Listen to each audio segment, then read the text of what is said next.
A few weeks back, I entered the Hyundai dealership and left with a 2023 Santa Cruz, the perfect counterpart to my Subaru Baja. I chose this color and this model specifically for what I have planned. This is in fact an SEL edition, and that is it. I plan to use this Santa Cruz as an overlanding vehicle, so I did not want a dual clutch transmission that is only offered with the turbo model. Also, I did not want the activity package, which 1. Comes with a sunroof and is heavy, and 2. Comes with digital gauges and a big touchscreen infotainment system. I know, I'm old, and I like buttons. I do plan on overlanding this vehicle, and needs to be light and simple. The SEL comes with just enough features to suit my needs. But now, on to the main focus of this video. Oh, and you may have noticed the other little mods which I've added already, but that will be in a different video. Today we're testing out the capabilities of the Santa Cruz in a variety of different categories. So right away we're going to look at the approach and departure angles. Overall, the Hyundai Santa Cruz has about 8.6 inches of ground clearance from its lowest point, which is about where my Subaru is currently sitting. And to find everything out, it is very helpful to have an assistant. Hi. Looking at the rear of the car, where the wheel arch ends, we are about 14 inches, give a little wiggle room for how low the muffler actually sits, and then about 16 inches as the rear of the bumper comes up. Using all of these numbers, we can calculate what kind of angle we have for the approach and the departure.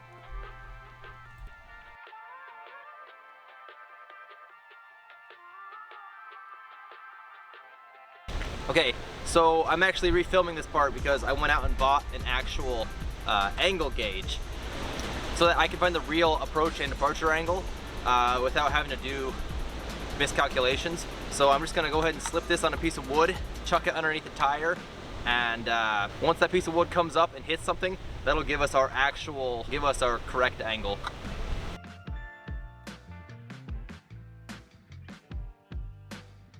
For approach angle, I definitely got 19 degrees, which is horrible. 19 degrees is horrible, so that's got to be fixed.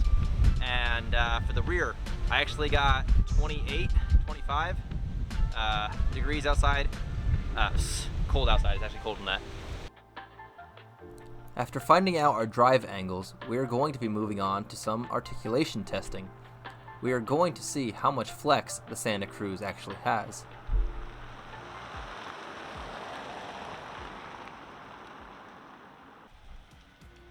For this test, we will be leaving the sway bars attached at the moment, but we'll consider redoing the test again with the front sway bar removed. The rear sway bar is necessary for the load adjusting system to work, and removing that one would be a pretty bad idea.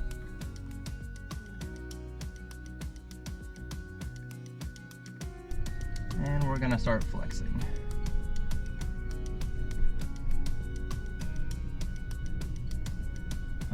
Okay. Now we're starting to get angle. The one on the far right is gonna lose traction first. Oh my god. It feels like here's our angle. Like that?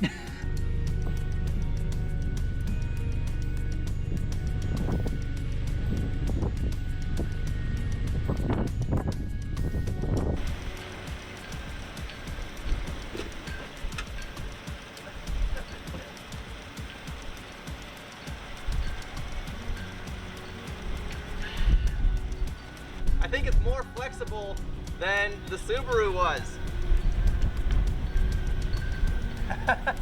Now watch it roll over.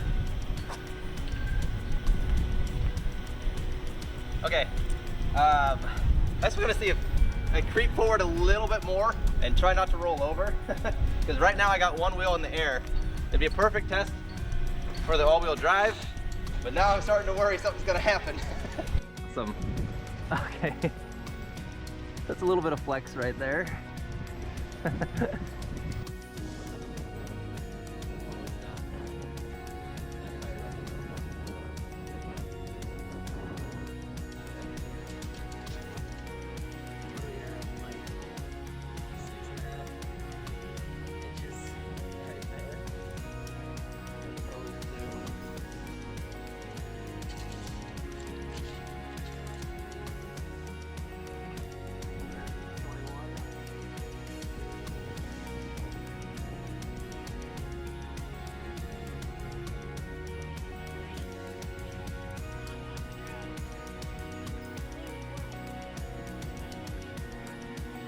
Okay, so that's straight-ish.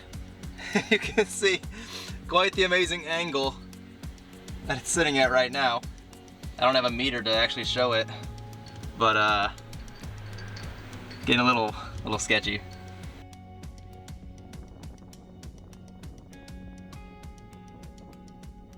All right, so what did you think of the articulation test? It was a little crazy, pretty uncomfortable. A little sketchy? A little sketchy, very sketchy. Okay. And finally, at this point, I think it's time for some real off-road testing and driving in situations you may encounter while out and about overlanding.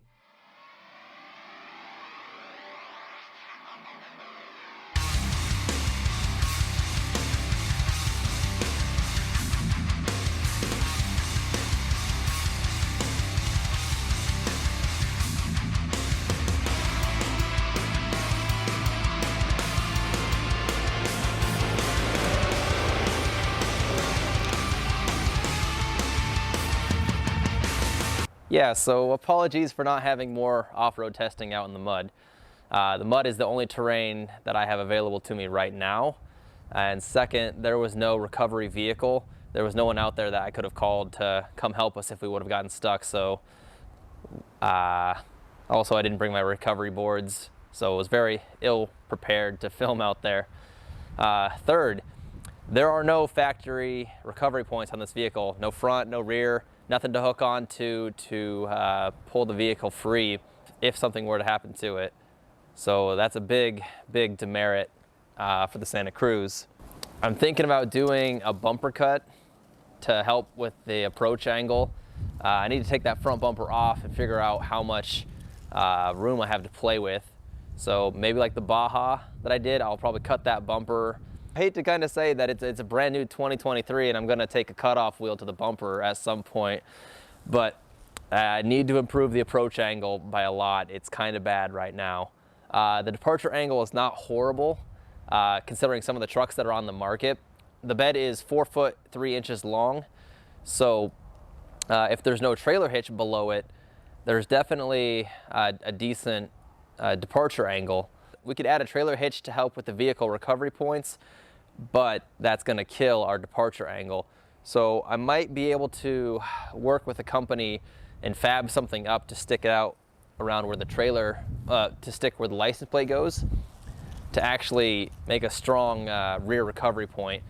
But that's all I got for you guys. That's going to be a wrap on this video. I hope you enjoyed it. Be sure to like, subscribe, all that jazz. And this is Jake. I'll catch you later.